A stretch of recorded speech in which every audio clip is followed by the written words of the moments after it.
The torches appeared on the ridgeline like fallen stars, flickering and multiplying against the darkness. And Thane Carver knew exactly what they meant even before he heard the angry voices carrying across the valley. He stood on the porch of his cabin, rifle resting against his shoulder, boots planted wide on the weathered boards as he watched the procession wind down the mountain path toward his property. The night air held the crisp edge of autumn, sharp enough to sting his lungs with each breath, and somewhere in the forest behind his cabin, an owl called out a warning that went unheeded. He had known this moment would come eventually, had felt it building in the 3 months since he had taken in the orc woman who now slept fitfully in the small bedroom he had given her. The townsfolk of Greyridge had tolerated his eccentricities for years, his preference for solitude, his refusal to join their hunting parties or attend their festivals, but this was different. This was betrayal in their eyes, harboring one of the enemy, and Thane understood that his years of goodwill meant nothing against their fear and hatred. The posse numbered perhaps 20 men, some on horseback, others on foot, all armed with whatever weapons they had managed to grab before embarking on their midnight crusade.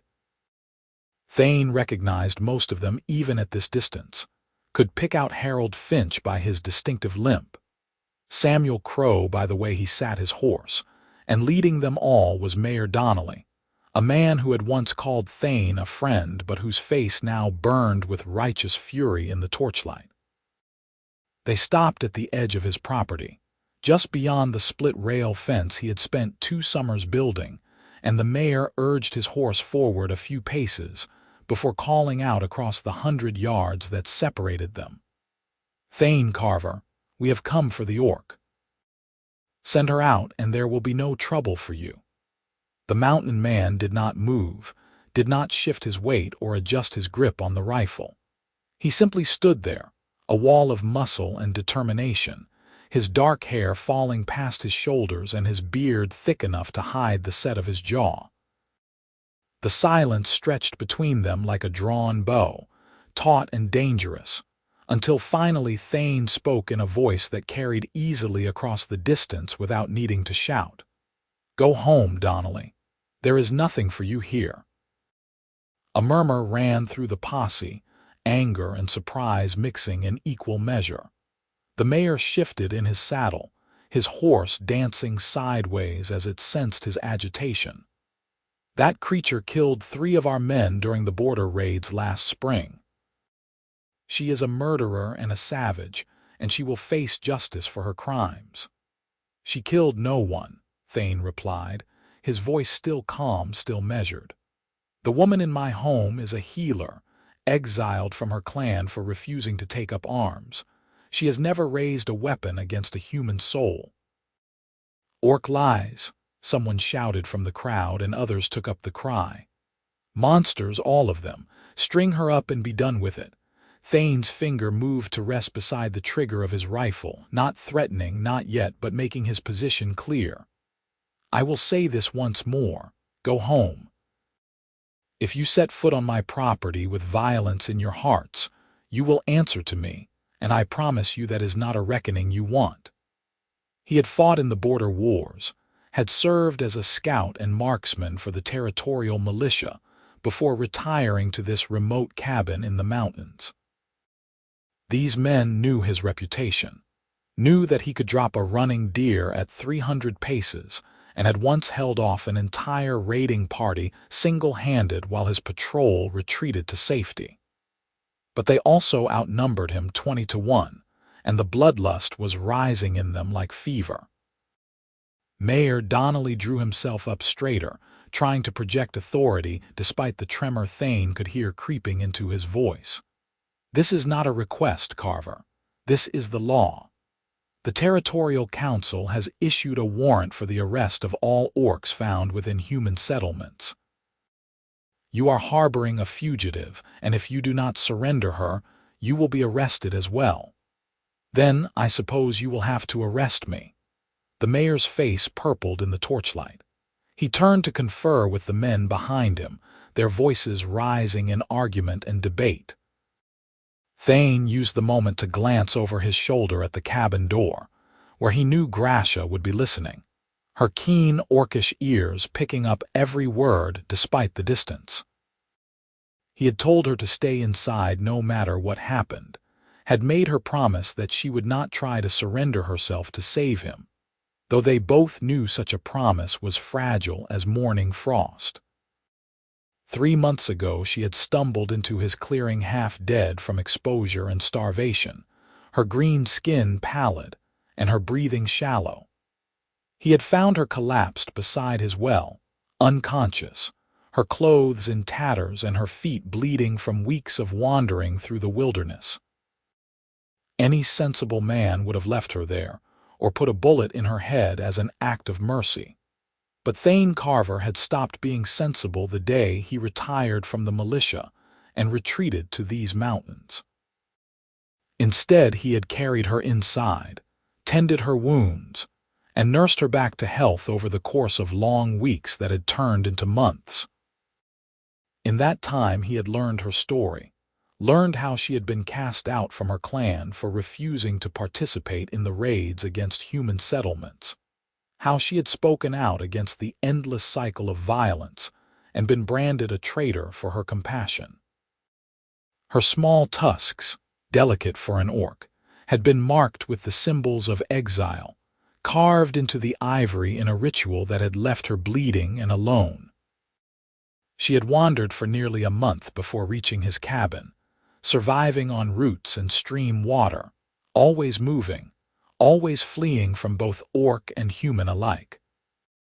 And somewhere in those months of recovery, of sharing meals and conversation, of working side by side in his garden and workshop, Thane had made the fatal mistake of seeing her not as an orc but as a woman.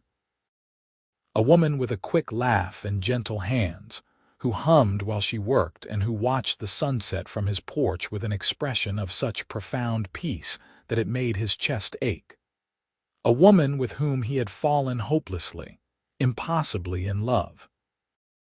The posse was moving now, Mayor Donnelly having apparently reached a decision.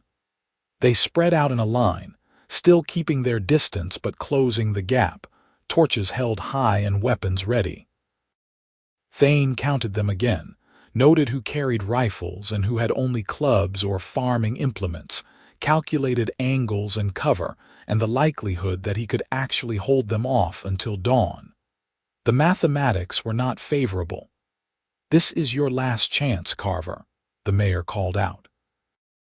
"Step aside or face the consequences." Thane lifted his rifle slightly, not quite pointing it at anyone but making the threat explicit. "And this is yours. The first man who crosses my fence line will be the first to die, and I promise you I will not miss. You know what I am capable of. Ask yourself if you are truly willing to pay that price." The line wavered, men exchanging uncertain glances. They had come expecting easy justice, a cowering orc and perhaps some stern words for the mountain man who had sheltered her. They had not expected this, had not prepared for the possibility that one of their own would actually fight to protect a monster. Then Harold Finch, drunk on whiskey and bravado, lurched forward with a shout. "To hell with this! She is just one man." He made it 3 steps before Thane's rifle cracked, and a bullet tore through the torch in Harold's hand, exploding it in a shower of sparks, and sending the man sprawling backward with a scream of terror. The echo of the shot rolled across the valley like thunder, and in its wake came a silence so complete that Thane could hear his own heartbeat. "The next one goes through flesh," he said quietly, already working the bolt to chamber another round. "Test me again and find out." No one moved. Harold lay on the ground whimpering, his hand blistered but intact, while the men around him stared at Thane with new understanding. This was not posturing or bluffing. The mountain man would kill to protect the orc woman, would spill the blood of his own kind without hesitation. The cabin door opened behind him, and Thane felt his heart sink even as he heard Gracia's footsteps on the porch. He did not turn, could not afford to take his eyes off the posse, but he knew what she was doing before she spoke. "Enough," she said, her voice deep and musical despite the tremor of fear running through it. "Enough bloodshed on my account. I will go with them, Thane. You have done more than anyone had right to expect. You have given me 3 months of kindness when the world offered only cruelty. I will not repay that by making you a murderer. Get back inside, Gracia." "No." She moved to stand beside him, and from the corner of his eye he could see that she had dressed in her cleanest clothes, the simple dress he had bought for her from a traveling merchant, her dark hair braided back from her face. Her green skin seemed to glow in the lamplight spilling from the cabin, and her amber eyes held a resignation that cut him deeper than any blade. "Please, let me do this. Let me choose my own ending." "Your ending is not tonight," Thane said through gritted teeth. "And it is not with a noose around your neck while these fools congratulate themselves on their bravery." Mayor Donnelly urged his horse forward, emboldened by the orc's appearance. "You see, Carver, even the creature has more sense than you. Let her come peacefully, and I give you my word she will have a fair trial." "Your word means nothing," Thane spat. "You decided her guilt before you even left town. This is a lynching, not justice, and I will die before I let it happen." Gracia turned to him then, reaching out to touch his arm, and the contact sent electricity through his entire body. They had been so careful these past months, maintaining a respectful distance, never quite acknowledging the tension that had grown between them like ivy creeping up a wall. But now her hand rested on his forearm, warm and solid, and her eyes searched his face with an intensity that made him forget about the posse entirely. "Why?" she whispered. "Why would you die for me? I am nothing, an exile, a woman without clan or kin. Let me go, Thane. Let me save you the only way I can." He looked at her fully then, let his rifle lower slightly as he met her gaze and let her see everything he had been hiding for months. "Because I love you," he said simply. "Because these 3 months have been the happiest of my life, and the thought of a world without you in it is unbearable. Because you deserve better than this, better than hatred and fear, and if I have to become an outlaw to give you that chance, then so be it." The words hung in the air between them, shocking in their honesty, and he watched tears well up in her amber eyes. Her tusks caught the light as her mouth opened and closed, struggling to form a response, and her hand tightened on his arm hard enough to bruise. "I love you too," she breathed. "From the moment I woke in your bed and saw you sleeping in that chair beside me, watching over a stranger who could have killed you in your sleep. I have loved you every day since, and it is the cruelest joke the gods ever played that I should find such a love only to lose it." "You are not losing anything." A gunshot cracked from the posse line, the bullet thudding into the porch post inches from Thane's head, and the spell was broken. He spun back toward the threat, bringing his rifle up, and saw that one of the younger men had fired in panic or impatience. The mayor was screaming at the shooter, but the damage was done. The violence had escalated, and now there would be no backing down on either side. Thane fired twice in quick succession, bullets kicking up dirt at the feet of the horses and sending the animals into a panicked frenzy. Men tumbled from saddles, curses filled the air, and in the chaos Thane grabbed Gracia's hand and pulled her back toward the cabin door. "Inside now. We are holding this position until I can figure something out." They stumbled through the doorway together, and Thane slammed it shut behind them, dropping the heavy bar into place. The cabin was small but sturdily built, with thick log walls that would stop most bullets and shuttered windows that he could fire from. He had supplies enough for a few days, ammunition enough for a small war, but he knew this was only delaying the inevitable. The posse would not leave, and eventually reinforcements would arrive from town. They could hold out for a while, but not forever. Gracia stood in the center of the room, her hands clasped together and her breathing rapid. "This is madness," she said. "You cannot fight the entire territory for me. They will brand you an outlaw, hang you alongside me when they finally break through. Then we do not let them break through." Thane moved to the windows, checking the shutters and positioning extra ammunition where he could reach it quickly. "And when they realize we are not surrendering, when they understand I am serious, maybe some of them will have second thoughts. Maybe enough will leave that the rest lose heart. And if they do not," he turned to face her, his expression grim, "then we make them pay so dearly for every inch that they decide it is not worth the cost."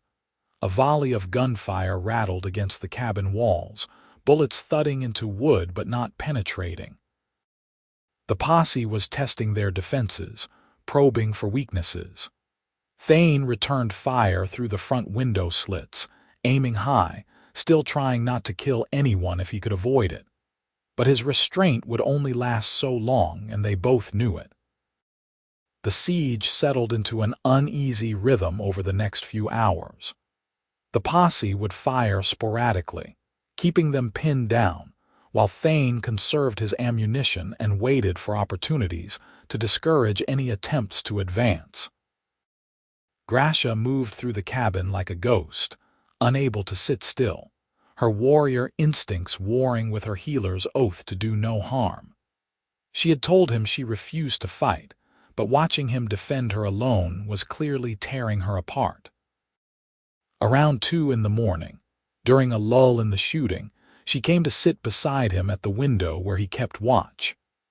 The cabin was dark except for a single candle burning on the table, and outside the torches of the posse flickered like fireflies scattered across his property. "Tell me about your life before," she said softly. "Before the cabin, before the solitude. Who was Thane Carver when the world knew him?" He glanced at her, surprised by the question, then back out the window. "A soldier, a scout. A man who was very good at killing other men and who eventually grew sick of it. Is that why you left?" "Partly." He shifted his weight, easing the stiffness in his shoulders.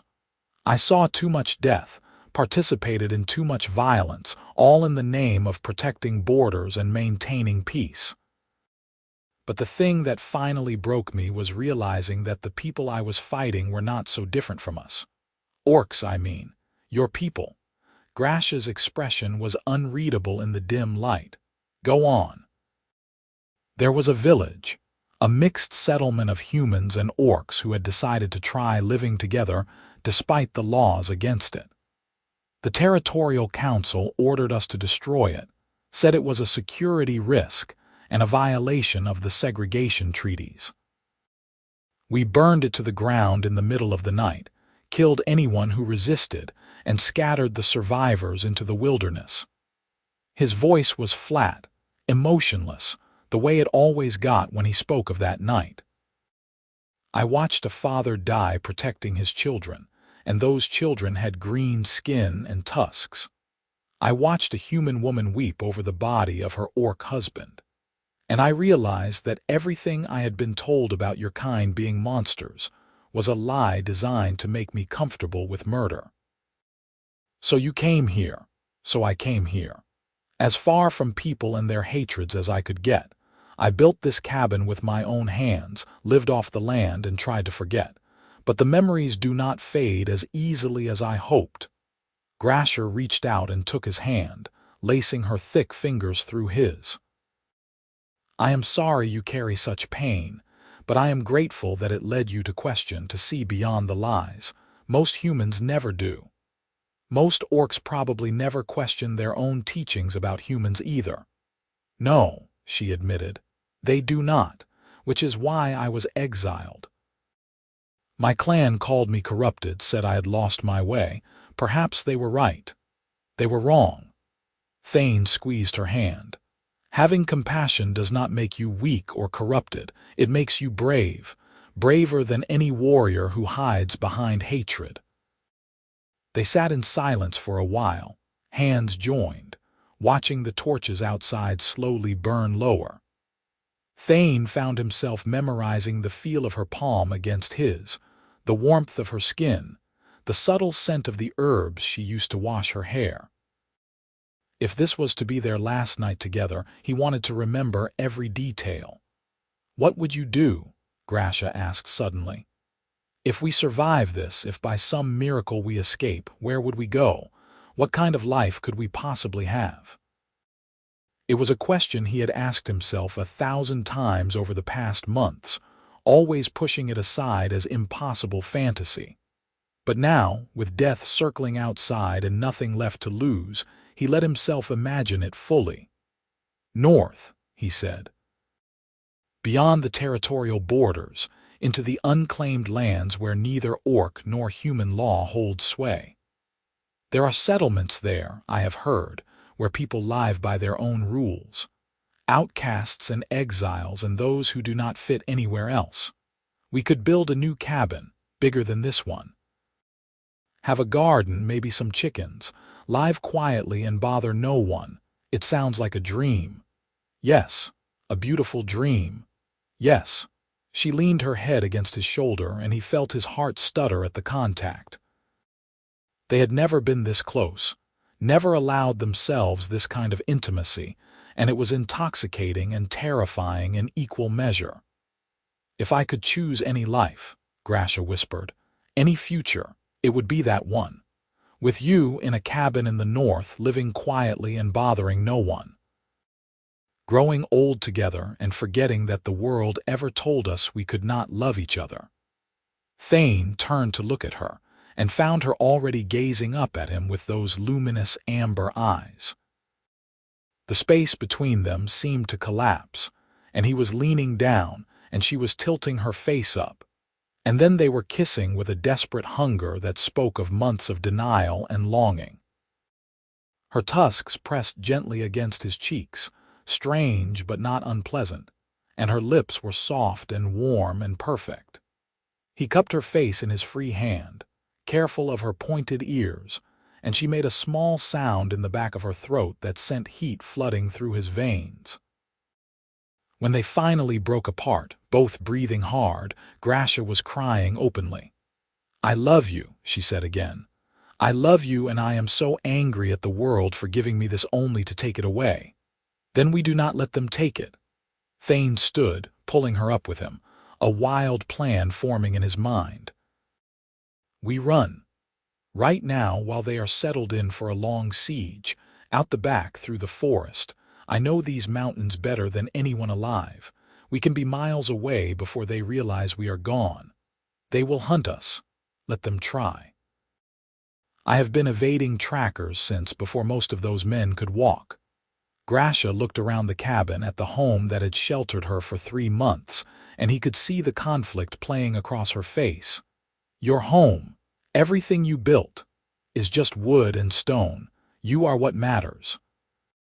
Say yes, Gracia. Say you will run with me." She met his eyes, and he saw the moment she decided, saw hope kindle in her expression like a flame catching dry tinder. "Yes, yes, I will run with you to the ends of the earth if that is what it takes." They moved quickly, gathering only the essentials. Thane packed food and ammunition, blankets and rope, fire-starting supplies, and a few tools. Gracia rolled their belongings into tight bundles while he prepared the cabin for their departure, setting lamps in the windows to make it look like they were still inside, positioning his spare rifle to cast shadows that might fool observers. The back of the cabin faced the forest, a wall of pine and spruce that climbed steeply into the mountains. Thane eased the rear door open, listening for any sounds of the posse circling around, but they seemed content to maintain their vigil at the front. Overconfident, perhaps, or simply unused to real tactical thinking. Either way, it was a mistake that would cost them. "Stay close," Thane breathed, slipping out into the darkness with Grasher right behind him. "Step where I step and do not make a sound." They moved like ghosts through the trees, Thane's knowledge of every rock and root guiding them safely despite the darkness. Behind them, the cabin sat quiet and seemingly occupied, buying them precious time. With each step that carried them farther from the posse, Thane felt the grip of fear around his heart loosen slightly. This might actually work. They had been walking for perhaps an hour, climbing steadily into the high country when Grasha stumbled. Thane caught her before she fell, and in the faint moonlight filtering through the canopy, he saw that her face was pale and drawn with exhaustion. She had been recovering from her ordeal in the wilderness, growing stronger every day, but she was not yet fully healed. This kind of exertion was taking its toll. "We need to rest," he said, looking around for shelter. There was a rock overhang nearby, a place he had used before when hunting in these mountains. "Just for an hour, catch our breath." "I am slowing you down," Grasha panted. "Leave me here, double back and lead them away. You could still save yourself." "Not happening. We are in this together or not at all." He helped her to the overhang and got her settled against the stone, then unpacked one of their blankets to wrap around her shoulders. The autumn night was cold this high up, their breath misting in the air, and he built a tiny fire that was barely more than coals to provide some warmth without giving away their position. Grasha pulled him down to sit beside her, and they huddled together under the blanket, sharing body heat. Despite the circumstances, despite the danger and the exhaustion, Thane felt a profound sense of rightness. This was where he was meant to be with this woman, facing whatever came together. "When I was young," Grasha said quietly, staring into the glowing embers, "my mother told me stories about the old days before the wars when orcs and humans lived in peace. She said there were partnerships between our peoples, trade and friendship and even love. I thought they were just stories, myths to comfort children, but maybe she was telling the truth. Maybe we are simply reclaiming what was lost." "Maybe," Thane agreed. "Or maybe we are building something new. Either way, it is worth fighting for." They dozed fitfully as the hour stretched into 2, both too aware of the pursuit that would come with dawn to truly rest. When the sky began to lighten in the east, turning from black to deep blue, Thane shook Grasha gently awake and they resumed their flight. The terrain grew rougher as they climbed, the trees thinning out into rocky slopes and alpine meadows. Thane pushed them hard, knowing that speed was their only advantage now. The posse would have discovered their absence and would be organizing a proper hunt. Some of those men were experienced trackers, and while Thane was better, he could not hide their trail completely while maintaining the pace they needed. By mid-morning, they had reached the high ridge that marked the boundary of the territory Thane knew intimately. Beyond lay wilderness he had only scouted a few times, unmapped and dangerous. But it also meant they were beyond the usual range of hunting parties from Greyridge, into country where the posse might hesitate to follow. They paused at the ridgeline, looking back the way they had come. Far below, barely visible through the haze of distance, Thane could make out movement. Riders spreading out in a search pattern, dogs baying on a scent trail. The hunt had begun in earnest. "How long before they reach us?" Grasha asked, her voice steady despite the fear he could see in her eyes. "Few hours, maybe less if they push hard. We need to put more distance between us, find somewhere defensible where we can make a stand if it comes to that." "It will come to that, you know it will." He did know, but admitting it felt like surrender. Still, Grasha deserved honesty. "Yes, probably. But I will make them regret every step of the chase, and if we are lucky, if we are smart, we might still slip away." They descended the far side of the ridge into a landscape of broken stone and rushing streams, the runoff from glaciers that crowned the highest peaks. The going was treacherous, each step requiring careful placement, but it also meant the horses would have to be left behind. The posse would be on foot from here, slowed to a human pace. As the sun climbed toward noon, Thane spotted something that made him alter their course. A narrow canyon cut into the mountainside, barely wide enough for two people to walk abreast, its walls rising steeply on either side. At the far end he could see it opened into what looked like a small valley, protected and hidden. More importantly, the canyon created a perfect choke point, a place where numbers meant nothing and a single defender could hold off an army. "There," he said, pointing. "That is where we make our stand." They hurried into the canyon, and Thane examined it with a tactical eye honed by years of military service. The walls were solid stone, impossible to climb without equipment. The entrance was the only way in or out, a gap perhaps 10 feet wide. Once inside the valley beyond, they would have water from a spring he could hear trickling, and shelter under more of the rock overhangs that dotted these mountains. They could hold here for days if needed, and any assault would have to funnel through that narrow entrance directly into his rifle sights. "Help me gather stones," he said, already beginning to stack rocks to create a crude defensive barrier at the canyon mouth. "We need to fortify this position." Gracia worked beside him, moving rocks that would have required 2 normal men to lift, her orcish strength a blessing. They built a wall waist-high across the entrance, with gaps left for firing positions, then gathered deadfall and dry brush to serve as tinder if they needed to create a smoke screen or fire barrier. When the defenses were as ready as they could make them, Thane and Gracia retreated into the valley proper to wait. It was beautiful in a stark way, this hidden pocket of wilderness, with crystal-clear water bubbling from the spring and hardy mountain flowers growing in patches of soil between the rocks. Under other circumstances, it would have been a perfect place to rest, to simply exist in the moment. Now it was a fortress and quite possibly a tomb. "I need to tell you something," Gracia said as they settled behind their makeshift wall, watching the approach to the canyon. "Before this goes any further, before we fight and possibly die together, you need to know the truth about who I was." Thane looked at her, saw the weight of confession in her expression. "All right, I am listening. You were right that I am a healer and that I was exiled for refusing to fight, but what I did not tell you is that I was not always a healer.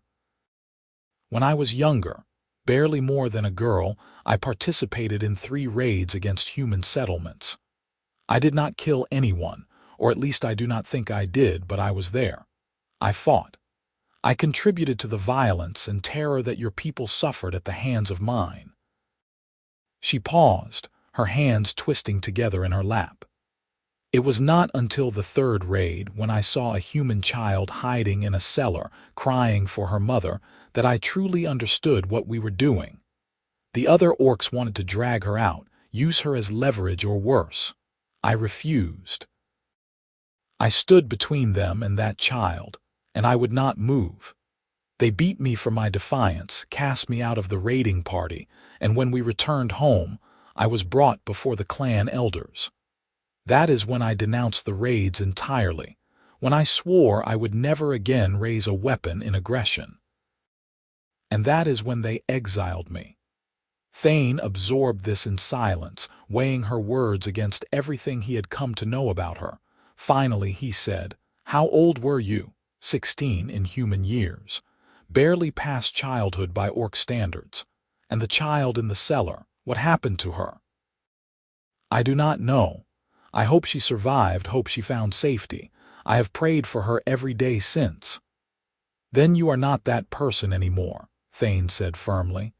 "You were a child yourself, caught up in your culture's hatred, and the moment you saw the truth you changed. That takes more courage than most people ever manage in a lifetime. Your past does not define you, Gracia. Your choices do, and you have chosen compassion over violence at every opportunity since. Tears streaked down her green cheeks. You do not hate me. I could never hate you. I love you, all of you, including the parts you are ashamed of. We have all done things we regret. What matters is what we do now in this moment. She kissed him then, hard and fierce, and he tasted salt from her tears mixing with the sweetness of her mouth. When they broke apart, she was smiling through her crying, and Thane felt something settle in his chest, a certainty that whatever came next, they would face it together. The sound of boots on stone reached them in mid-afternoon, the posse finally catching up. Thane raised his rifle, sighting down the barrel at the canyon entrance, while Gracia crouched beside him with a long knife he had given her for self-defense. He could see the tension in her shoulders, the conflict between her oath and her will to survive, but he did not ask her to fight. That was her choice to make. Mayor Donnelly appeared at the canyon mouth, flanked by a dozen men, all looking worse for wear after the chase through the mountains. The mayor's face was red from exertion, his fine clothes torn and dirty, but his eyes burned with an obsessive need to finish what he had started. "Carver," he shouted, his voice echoing off the stone walls. "You have led us on a merry chase, I will give you that, but it ends here. Surrender the orc and you can still walk away from this." "You are a liar, Donnelly," Thane called back. "You will hang us both and you know it. So here is my counter-offer. Turn around, go home, and live to see your grandchildren grow up. Force this issue and I will kill you and as many of your men as my ammunition allows before you drag me down. One man cannot hold off 12. In a fair fight, no. But this is not a fair fight. This is a killing ground, and you are welcome to test my resolve." Several of the men shifted nervously, clearly reconsidering their participation in this hunt. Harold Finch was not among them, Thane noted with some relief.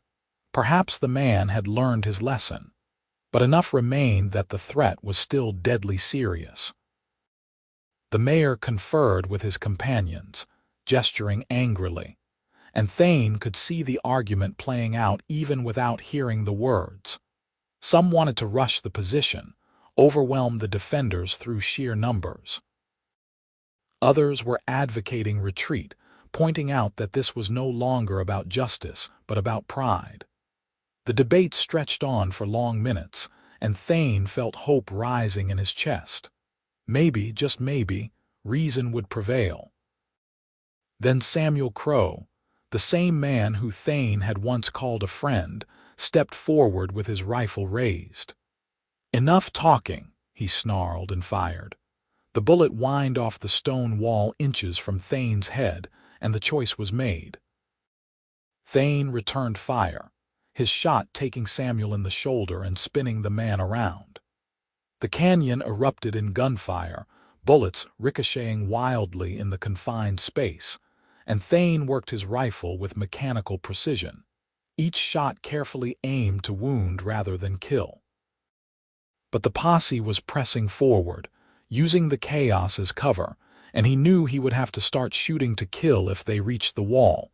Beside him, Gracia had gone very still, her amber eyes fixed on the advancing men with an intensity that worried him. "Stay down," he shouted over the gunfire. "Do not expose yourself."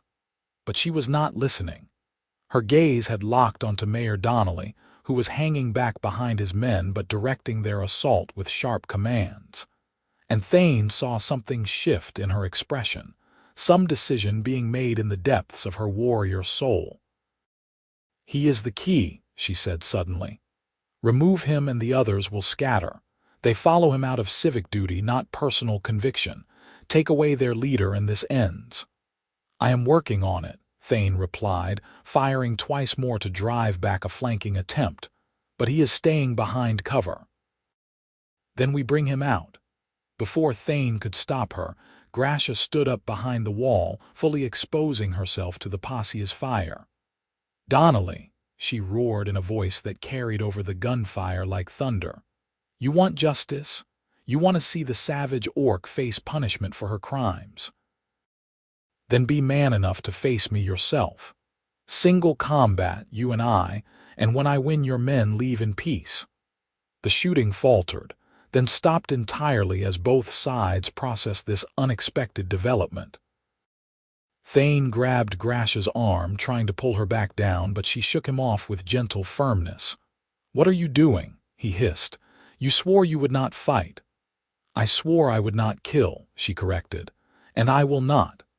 But I can fight, and I can win, and I can do it without taking a life.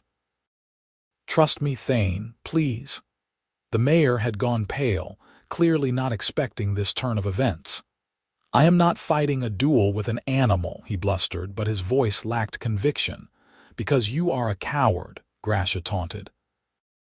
"You hide behind good men and send them to do your killing while you claim righteousness. Fight me yourself, or admit that this is not about justice. It is about your own hatred and fear."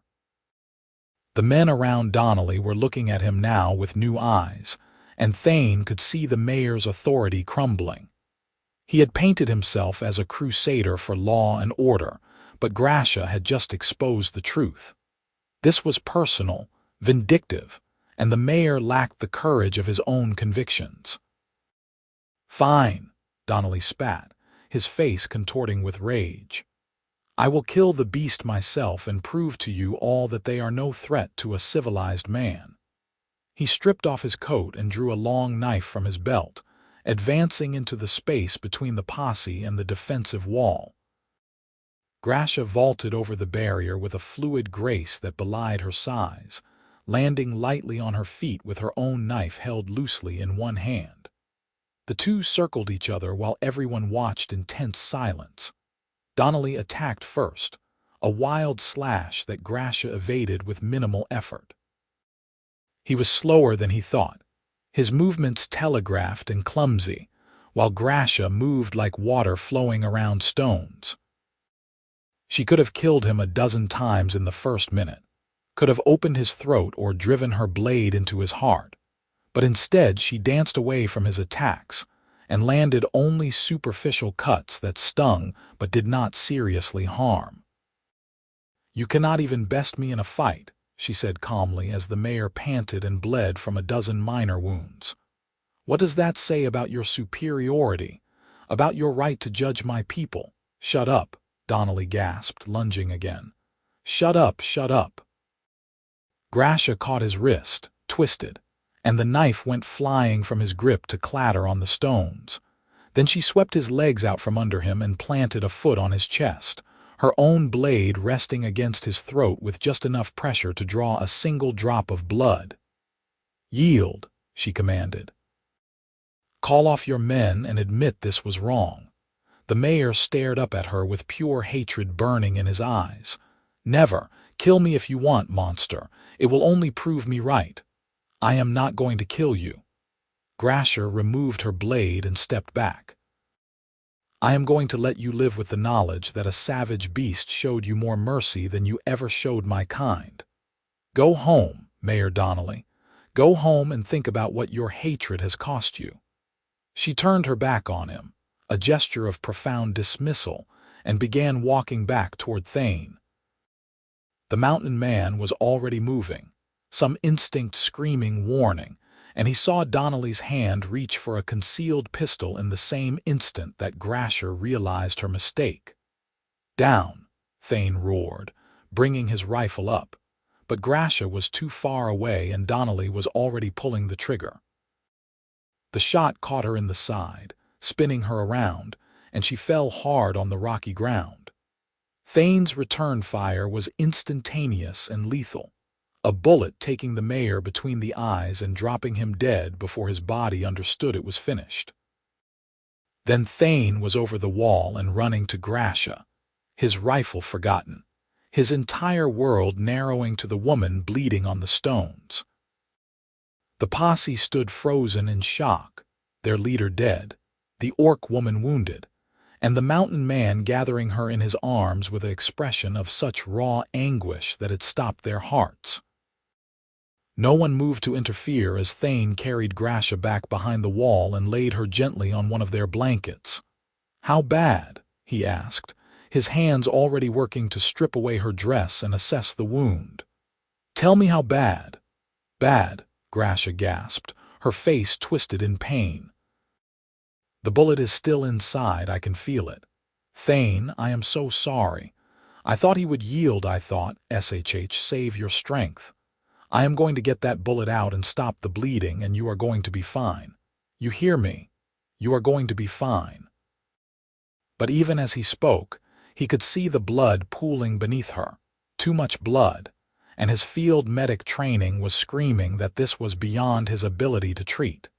She needed a real doctor, proper supplies, surgery in clean conditions. She needed a miracle. "I love you," Gracia whispered, her hand finding his. "Whatever happens, know that these months with you were the happiest of my life. You showed me that love can cross any divide, that kindness still exists in this broken world. That is enough. That has to be enough." "It is not enough," Thane said fiercely, tears streaming down his face as he packed the wound with cloth torn from his shirt. "You are not dying here. I will not allow it." A shadow fell across them, and Thane looked up to find one of the posse members standing at the wall. It was James Taverner, a quiet farmer who Thane had helped during a bad harvest several years back. The man's face was ashen, his rifle lowered, and he was staring at the scene before him with dawning horror. "What have we done?" James breathed. "Sweet mercy, what have we done?" "Get away from us," Thane snarled, reaching for his own rifle with one bloody hand. "No, wait." James raised his hands in a gesture of peace. "My wife, she is a midwife, has experience with bullet wounds from when her brother was shot in a hunting accident. Let me bring her. Let us help, please." Thane wanted to refuse, wanted to drive them all away and handle this himself, but Gracia was fading in his arms and pride would kill her as surely as the bullet. "Go," he said hoarsely. "Fast, and tell the rest of them to clear out. I see anyone but you and your wife within 100 yards, and I start shooting." James ran, and the other posse members needed no further encouragement to flee. The death of their mayor, the wounding of the orc who had shown him mercy, and the grief-stricken fury of the mountain man had shattered whatever righteous anger had driven them into these mountains. They scattered like leaves before a storm, wanting only to be far away from this place of shame and tragedy. Thane held Gracia close while they waited, talking to her constantly, begging her to stay with him, making promises about the cabin they would build in the north and the life they would share. Her breathing was growing shallower, her skin taking on an unhealthy pallor, and each minute that passed felt like an eternity. When James finally returned with his wife Martha, the sun was already sinking toward the western horizon. The woman took one look at the wound and set to work with brisk efficiency, boiling water from the spring, sterilizing tools in the flames of a fire that James built. Thane assisted where he could, following her instructions, but mostly he just held Gracia's hand and prayed to gods he had not believed in since childhood. The bullet came out in pieces, fragments that had broken apart on impact with bone, and Martha worked with careful precision to remove every shard she could find. Then came the long process of cleaning the wound, stitching torn tissue, and bandaging everything tightly to prevent further bleeding. Through it all, Gracia drifted in and out of consciousness, sometimes crying out in pain, sometimes eerily silent. "I have done all I can," Martha said finally, wiping blood from her hands. "The rest is up to her and Providence. She is strong, stronger than most humans could survive, but infection is the real danger now. Keep the wound clean, change the bandages twice daily, and pray that fever does not set in." "Thank you," Thane managed, the words inadequate but sincere. "I will not forget this." Martha looked at him with an expression mixing pity and understanding. "For what it is worth, I am sorry. Sorry we hunted you, sorry the mayor lost his mind, sorry any of this happened. You love her. Anyone with eyes can see that, and she loves you. That should matter more than the color of her skin or the shape of her ears." "Will it?" Thane asked bitterly. "Matter, I mean, when you get back to town and they ask what happened here." "I do not know," she admitted, "but James and I will tell the truth. What people do with that truth is up to them." The taverners left as darkness fell, and Thane was alone with Gracia in the hidden valley. He built up the fire and made a shelter from their blankets and some pine boughs, creating a warm nest where he could tend to her through the night. Her fever came on around midnight, her body burning hot to the touch, and he spent hours bathing her face and arms with cool water from the spring. She woke sometime before dawn, her amber eyes finding his in the firelight. "You are still here," she whispered, sounding surprised. "Where else would I be? I thought maybe I had died and this was a dream." "Not a dream. You are alive and you are going to stay that way. I will accept no other outcome." A weak smile crossed her face. "So stubborn. It is one of the things I love about you." "I am going to be a lot more stubborn before this is over. You are stuck with me now, Gracia. Forever, if you will have me." Forever sounds perfect. The fever raged for 3 days before finally breaking, and they were the longest 3 days of Thane's life. He barely slept, keeping constant vigil, changing bandages, forcing her to drink water and eat thin soup made from their dwindling supplies. Twice he thought he had lost her, her breathing becoming so shallow he could barely detect it, but each time she rallied and fought her way back from the edge. On the 4th day she sat up on her own and demanded real food, and Thane could have wept with relief. The worst was past. She would live. Recovery was slow, painful work. Gracia had to relearn her body, had to rebuild strength that had been stolen by injury and fever. Thane supported her through every step, literally at times, as she practiced walking the length of the valley and back. They talked for hours during those recuperation days, sharing stories of their childhoods, their fears and hopes, their visions for a future that now seemed achievable. 2 weeks after the shooting, as Gracia's stitches were healing and her strength returning, they received an unexpected visitor. Thane heard him coming from half a mile away, one person on foot, making no effort at stealth. He positioned himself at the canyon entrance with his rifle ready, but when the figure came into view, he lowered the weapon in surprise. It was Father Benedict, the traveling priest who made a circuit through the mountain communities, offering services and spiritual counsel to the scattered homesteaders. He was an old man, his beard white as snow and his back bent from years of walking rough country, but his eyes were sharp and kind. "Thane Carver," he called out as he approached. "I have walked a long way to speak with you. Might an old man rest his bones by your fire?" "How did you find us?" Thane asked, suspicious but not hostile. The priest had always been a decent man, one of the few in Greyridge who seemed to practice what he preached about compassion and forgiveness. "James Taverner told me where to look. He and his wife have been quite vocal about what happened here, and the mood in town has shifted somewhat." "May I enter?" Thane stepped aside, and the priest walked into the valley with the careful steps of someone whose joints ached from the climb. When he saw Gracia sitting by the fire, her green skin and tusks clearly visible in the afternoon light, he simply nodded as if confirming something he already knew. "The orc woman who showed mercy to her enemy and was shot for her kindness," he said. "Word of your duel has spread far, child.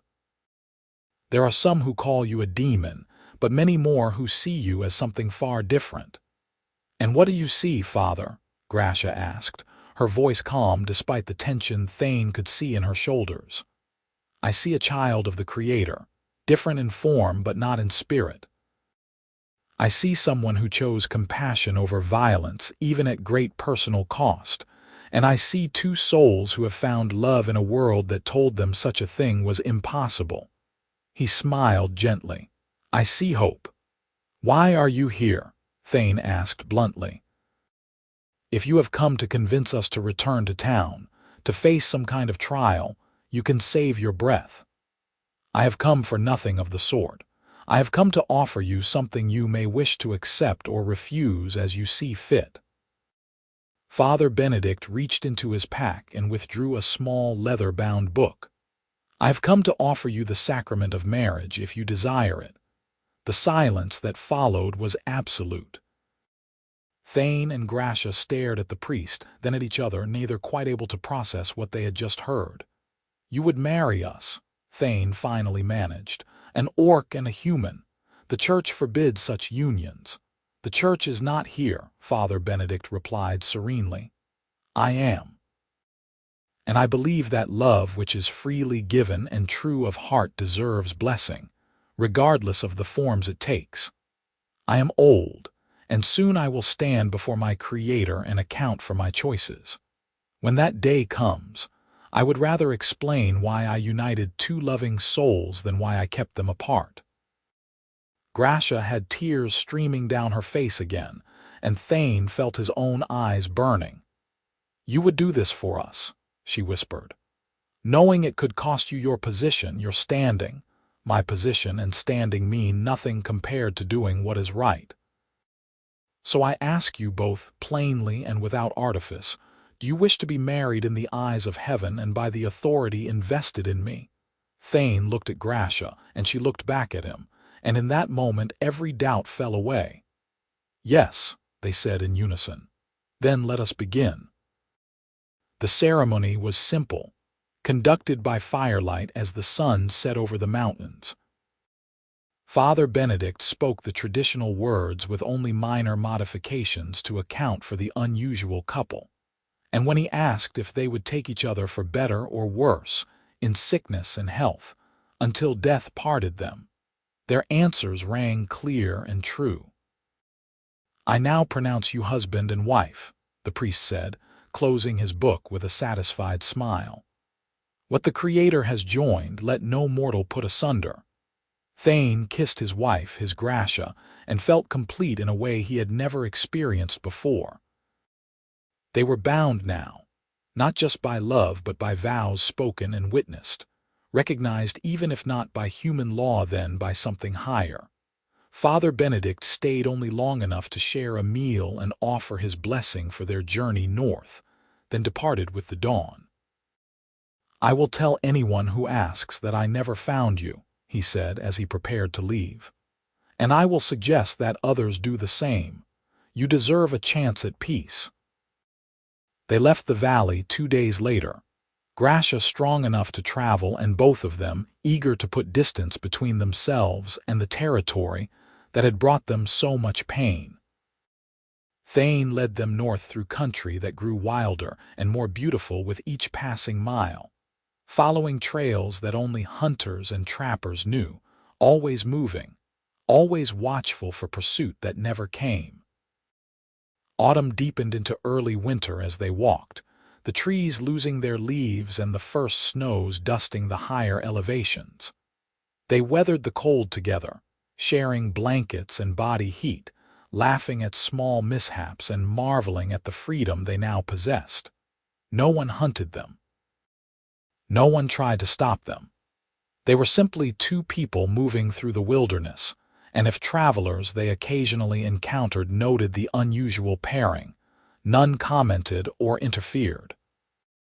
They crossed the territorial border on a clear December morning, marked by an old stone cairn that dated back to before the wars. On the northern side lay the unclaimed lands, a vast expanse where neither orc nor human law held dominion and people made their own rules. It felt like crossing into a new world, and in many ways it was. The settlement they found a week later was everything Thane had hoped for, and nothing he could have imagined.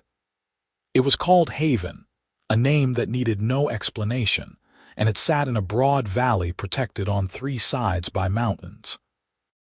Perhaps 200 people lived there, a mix of humans and orcs, and even a few other species that Thane did not recognize. They greeted the newcomers with cautious welcome, asked their story, and nodded in understanding when they heard it. "You will fit right in," said the woman who seemed to lead the community, a scarred orc veteran missing 1 tusk and half an ear. "We are all refugees here, all running from something. But we have built a life worth living, and there is room for those willing to work and contribute." They were given a plot of land on the eastern edge of the settlement, with timber rights in the forest beyond and access to the communal well.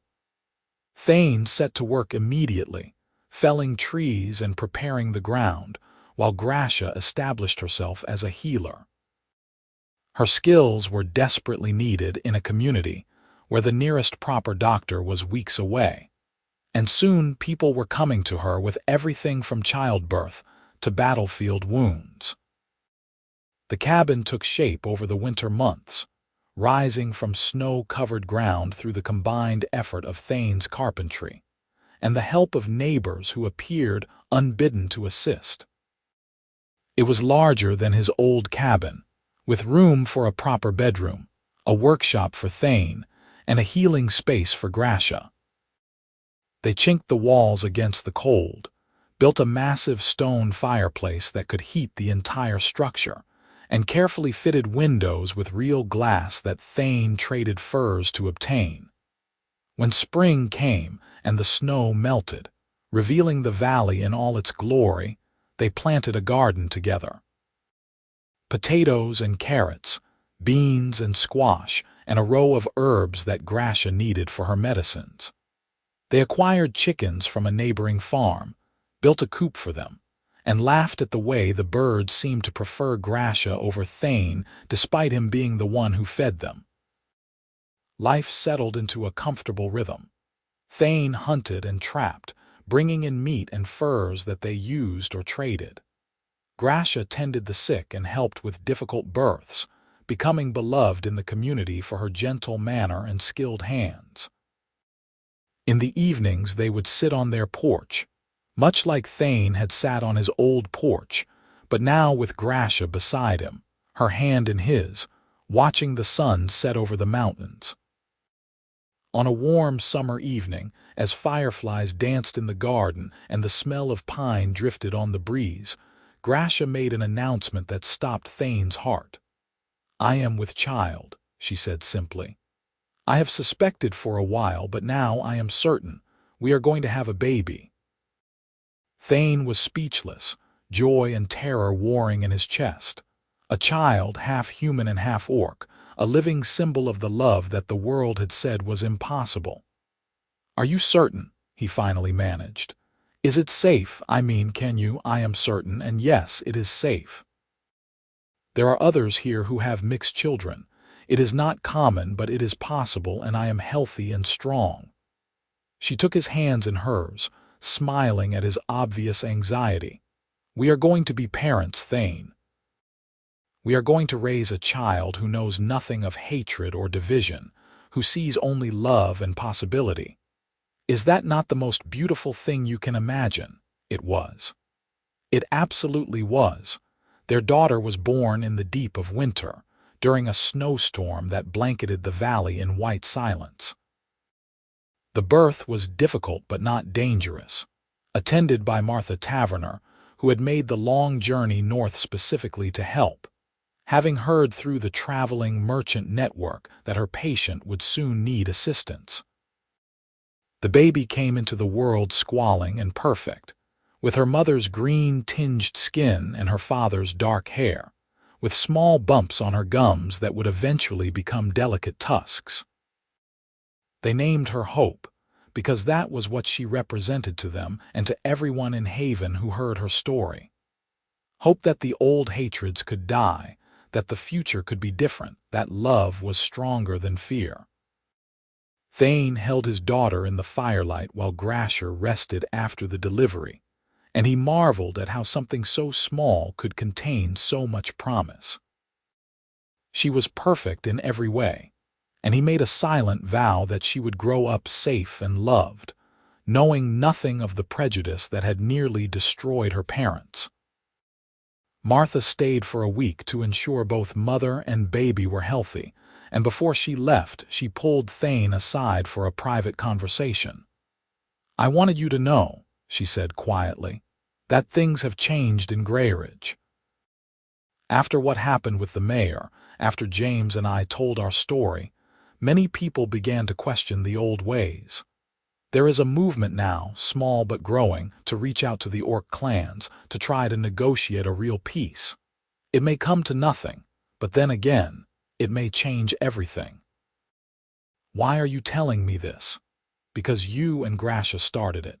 Your love, your willingness to fight for each other, it opened eyes that had been closed for generations. You may have run from the territory, but your impact remained. I thought you should know that your sacrifice mattered." After Martha departed, Thane shared her words with Gracia, and they talked long into the night about what it might mean. They had no intention of returning to Greyridge, had built a life here in Haven that suited them perfectly.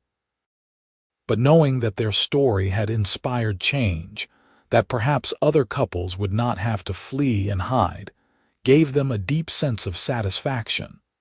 The years passed in a blur of happiness and hard work.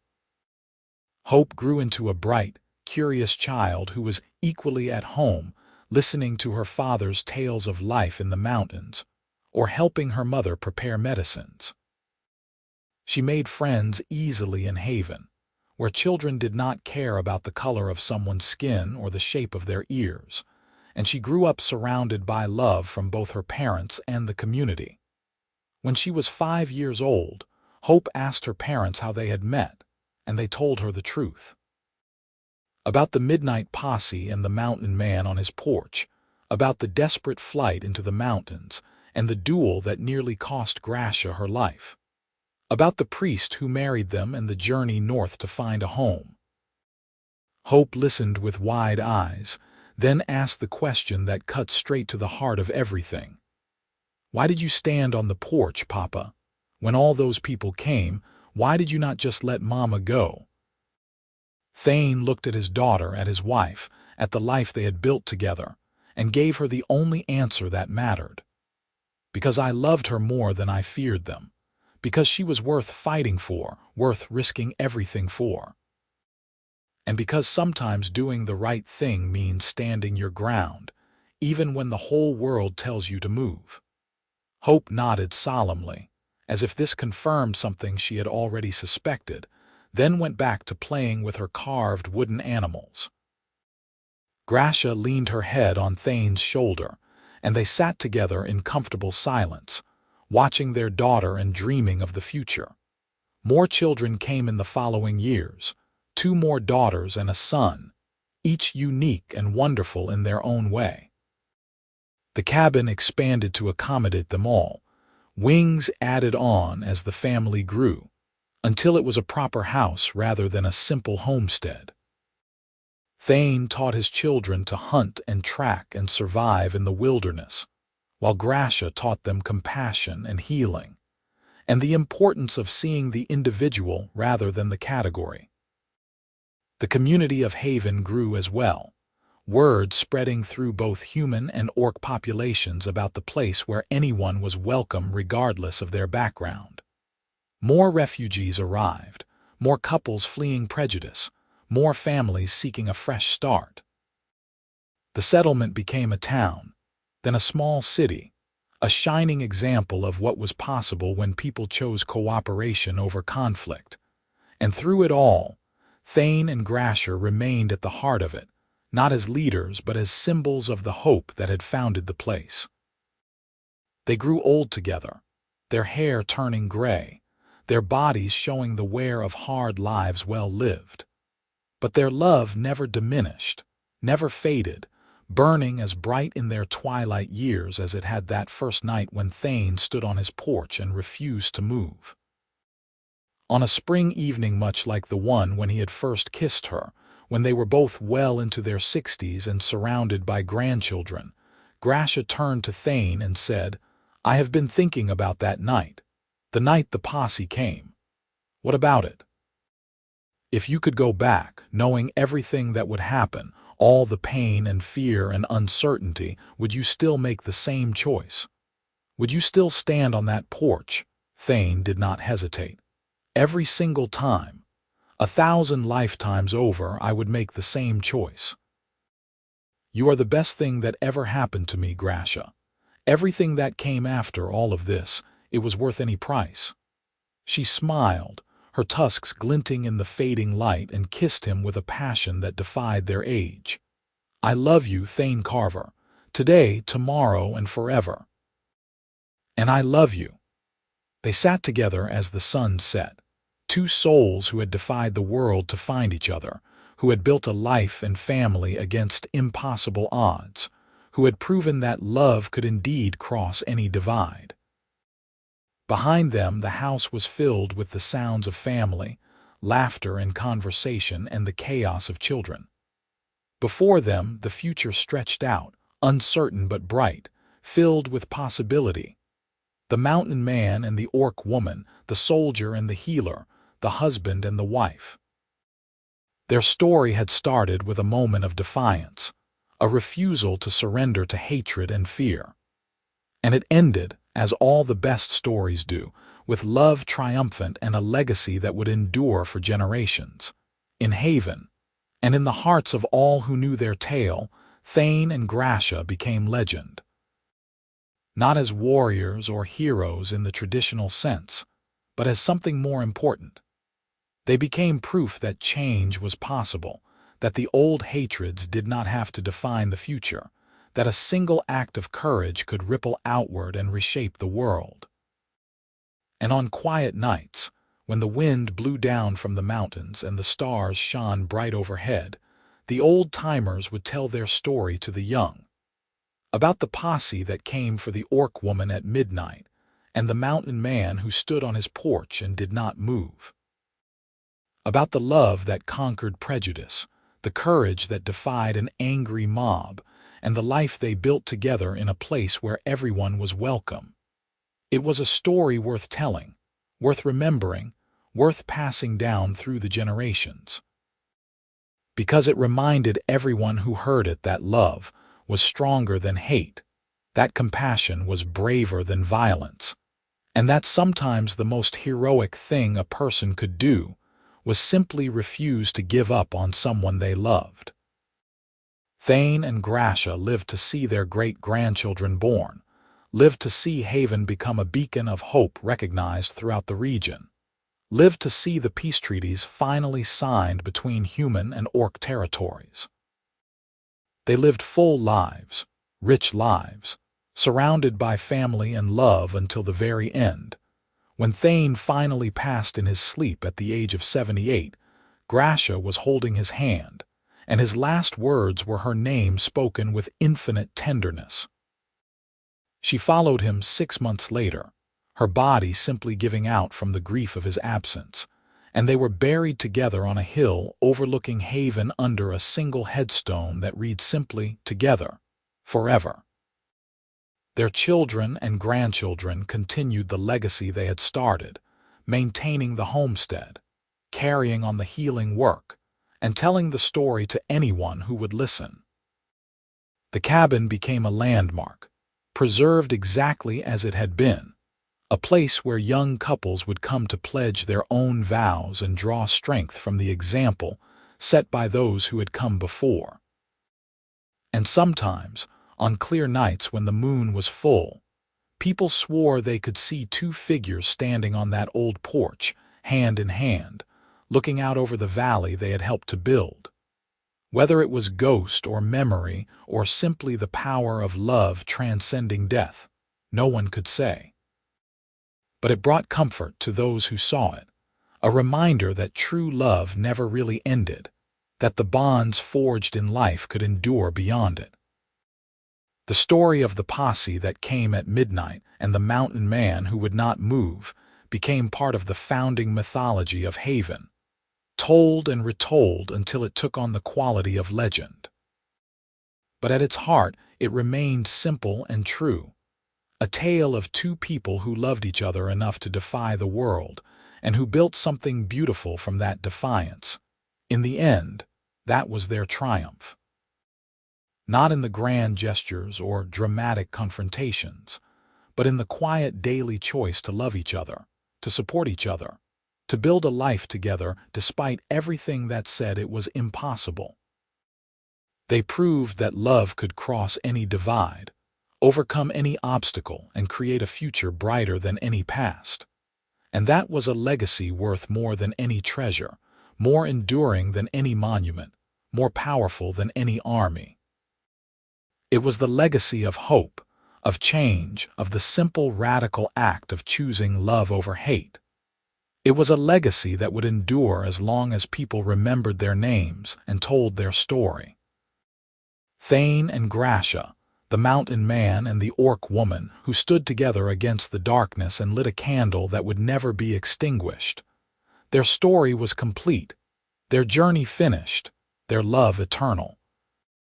And in Haven, in the home they had built and the family they had raised, in the community they had helped to create and the peace they had helped to forge, their spirit lived on.